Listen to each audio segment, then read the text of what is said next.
When I was a kid, between the ages of 14 to 16, my friends and I were really into hanging out anywhere other than our houses. Most of the time, we would go to some fast food place and chill there or just find some spot in the woods near the park. I guess we were at that age where we wanted to be alone and not have people looking over our shoulders all the time. The only problem with this was that on the weekends when we'd be out late, most stores and dining areas closed before we were ready to call it a night. During winter break one year, we ran into this problem a lot. We'd go to the parks to hang out, only to find that even in the late hours of the night, there would be multiple other groups that had the same idea. Then one night, my friend JT brought up his parents' old farmhouse, saying it could be a cool spot to explore and that nobody else would be there. He had mentioned it a few times before this, but we never thought much of it until that night. JT drove me and my other friend Paul out into what looked like the middle of nowhere. Arriving at a wooden fence, the fence was closed off with a chain since it was private property and JT didn't have the key to it. So we parked and hopped over it from the edge of the wooden fence. Though the first thing I realized was that I couldn't see the farmhouse. Yeah, it was dark out and there were no lights anywhere, but I couldn't even make out the shape of the house in any direction. JT started walking, leading the way on a rough gravel path as he explained why his parents even had the place to begin with. He said it was his grandparents' farmhouse, but when they died, they passed it down to his parents. Apparently, it was in horrible condition and his parents didn't know what to do with it, so they just kept it. That was almost 10 years ago, and nobody had done any maintenance or even checked up on it in over a decade. We walked down this path, following JT for a good 10 minutes before we could finally see the house. Even from just the outline of it in the dark, you could tell it was in bad shape. Part of the roof was dipping inward like it was about to collapse, and some of the siding panels were hanging from the wood. All of us were quiet now, just looking at it as we walked closer. When we got up to the front of the house, the door was covered by a large sheet of wood, so we went around to the back where the door was completely missing. We each turned on our phone flashlights and stepped inside. Surprisingly, the place wasn't really trashed like we thought it'd be. Most of the furniture and stuff didn't seem to have been moved very much. It was extremely dusty, though, and our phone lights were not the best, so maybe it just looked better than it was. We split up after a minute, just walking around the first floor and looking. I entered a hallway on the left side of the house and began walking down when suddenly someone walked past the end of the hallway. I froze, and out of panic, I called out JT, as if it was maybe him.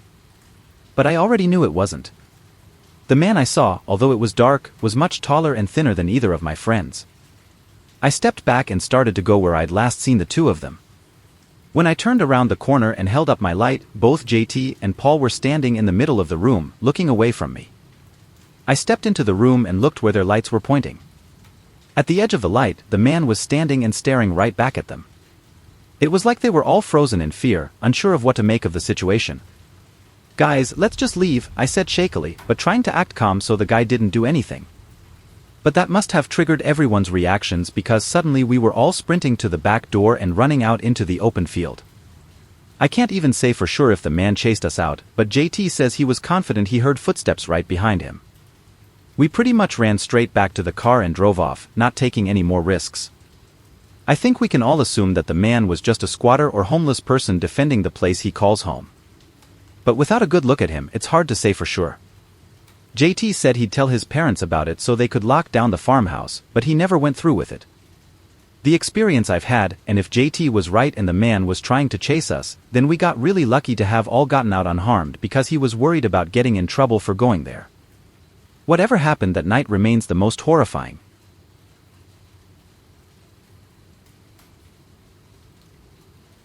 My neighborhood growing up wasn't the nicest. Everyone who lived there was there because they couldn't afford anywhere else, not because they wanted to live there. A lot of the houses were extremely small and old, and even the businesses in the town had trouble staying open for more than a year or two.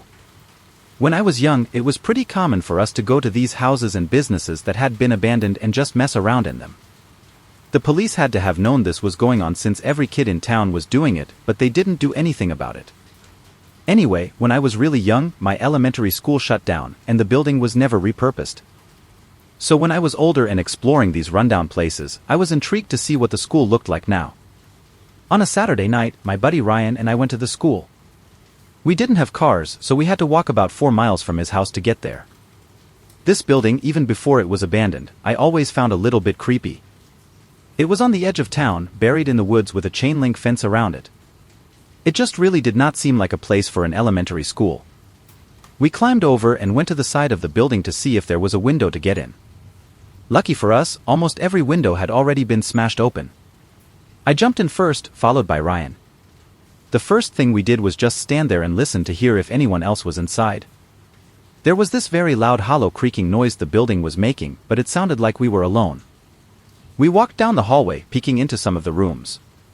It was a very strange feeling to be back at the school after so many years and see it in such horrible condition. We passed maybe 3 rooms walking slowly and quietly before a sudden thud echoed throughout the entire building. We stopped and looked at each other, but no more sounds came. Ryan said it was probably just a building settling in on its own way, and we continued down the hallway. A lot of the rooms were either empty or just had a bunch of chairs lined up in them, but nothing really interesting. That was until we got to the next hallway deeper into the school.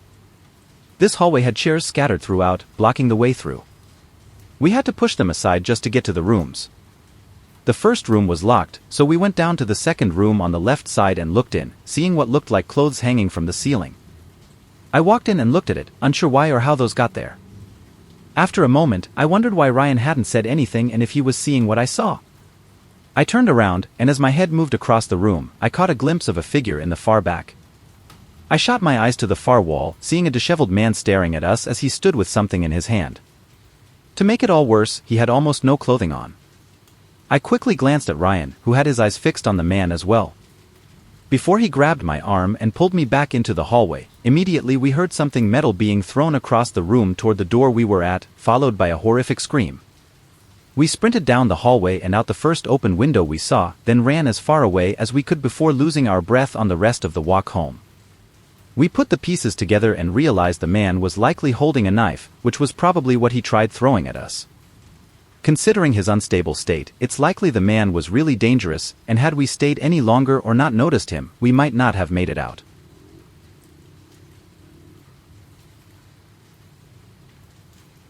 This was only a year ago.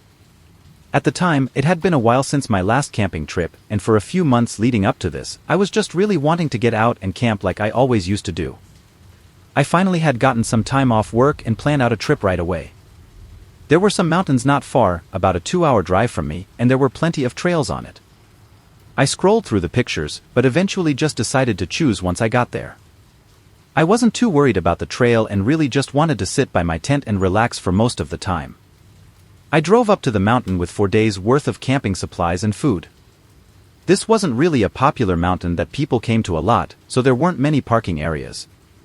I ended up finding a dirt plot on the side of the road and parked there, then got out and started walking along the road until I got to one of the camping trails on the very great map. It showed that the trail went a few miles into the forest and up the mountain, then split into 3 different paths that led to camping spots. I figured this would work, so I started the hike. It took just under 2 hours to get to the 3 paths. I saw no difference, so I just went with the left one. About 30 minutes later, I came up to the camping grounds. All it was an open area with fewer trees. Nobody else was there, and it didn't exactly look like anyone had been there in a long time. Everything had grown over to the point where if there wasn't a direct path leading to this place, it would just look like any other spot in the forest. I tossed my bags down by one of the trees and built up my tent, then sat on a log and ate my lunch.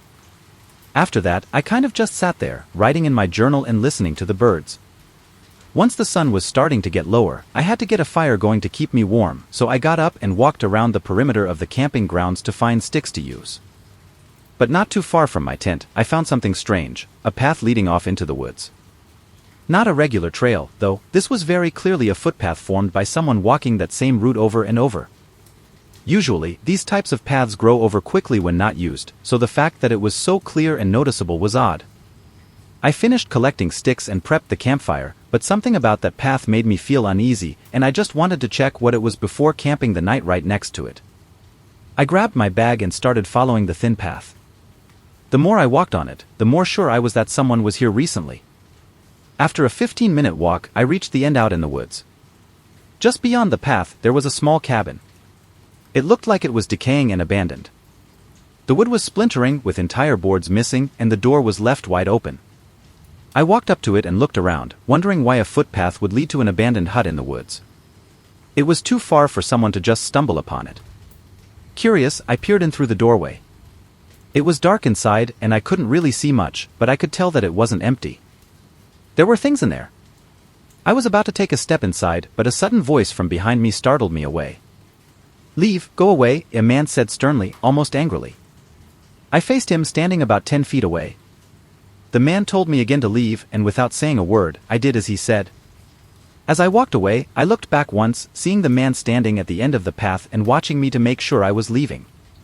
Once I got back to my tent, it was already dark out, but I was not going to stay there. I quickly packed up and left, dangerously hiking in the pitch black with just a flashlight until I got back to my car. I don't know what was going on there, but what frightened me so much was that I was immediately sure that the man I saw did not live there.